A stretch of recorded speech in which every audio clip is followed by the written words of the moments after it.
আসসালামু আলাইকুম, সামারস কিচেনে আপনাদের স্বাগত। আজকে আমি রান্না করব ঈদ স্পেশাল আস্ত মুরগির রোস্ট। আস্ত মুরগি রোস্ট করার জন্য আমি 1 কেজি 200 গ্রামের একটা মুরগিটাকে ভালো করে ধুয়ে পানি ঝরিয়ে একটা ছুরির সাহায্যে বুকের অংশ এবং রানের অংশ এভাবে কেটে নিয়ে কান দুটোকে এভাবে সুতো দিয়ে বেঁধে নিয়েছি যেন রান্নার সময় ভেঙে না যায়। চামচ আদা রসুন বাটা, হাফ চা চামচ জিরা বাটা, হাফ চা চামচ গরম মশলা বাটা, 2 চা চামচ মরিচের গুঁড়া, 2 চামচ ধনিয়ার গুঁড়া, পরিমাণ মতো লবণ, 1/4 কাপ টক দই, 1 চামচ লেবুর রস দিয়ে টক দই ভালো করে ফেটিয়ে নিয়েছি। গুলো মশলা একসাথে মিশিয়ে পেস্ট করে নিয়েছি। মশলার পেস্টটাকে মুরগিতে ভালো করে মিশিয়ে নেব। এবার মুরগিটাকে মেরিনেট করার জন্য কমপক্ষে 2 ঘন্টা নর্মাল ফ্রিজে রেখে দেবো। 2 ঘন্টা পর ফিরে আসলাম। এখন মুরগিটাকে ভালো করে ভেজে নেব। একটা প্যানে ঘি গরম করে মুরগি দিয়ে দিব। মুরগি ভালো করে উল্টে পাল্টে ভেজে নামিয়ে নিব। মুরগি নামিয়ে 1/2 কাপ পরিমাণ পেঁয়াজ কুচি ভালো করে ভেজে নেব।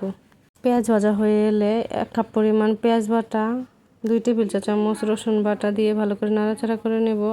1 চা চামচ আদা বাটা, 1 চা চামচ জিরা বাটা,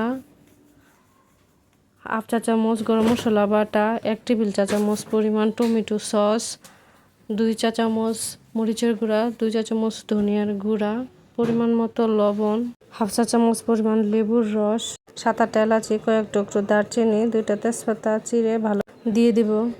1 চামচ বাদাম বাটা, 1/4 কাপ রোস্টের মশলা, হাফ কাপ পরিমাণ টক দই, হাফ কাপ বেরেস্তা দিয়ে ভালো করে মিশিয়ে নেব। ঢেকে দেব 3-4 মিনিটের জন্য। কষানো হয়ে গেলে দিয়ে দেব ভেজে রাখা মুরগিটাকে সাবধানে দিতে হবে যেন ভেঙে না যায়। ভিডিওটি দেখুন শেষ পর্যন্ত এবং শেয়ার করুন আপনার বন্ধু ও পরিবারের সাথে। এটাকে ভালো করে উল্টে পাল্টে মশলার সাথে মিশিয়ে নেব।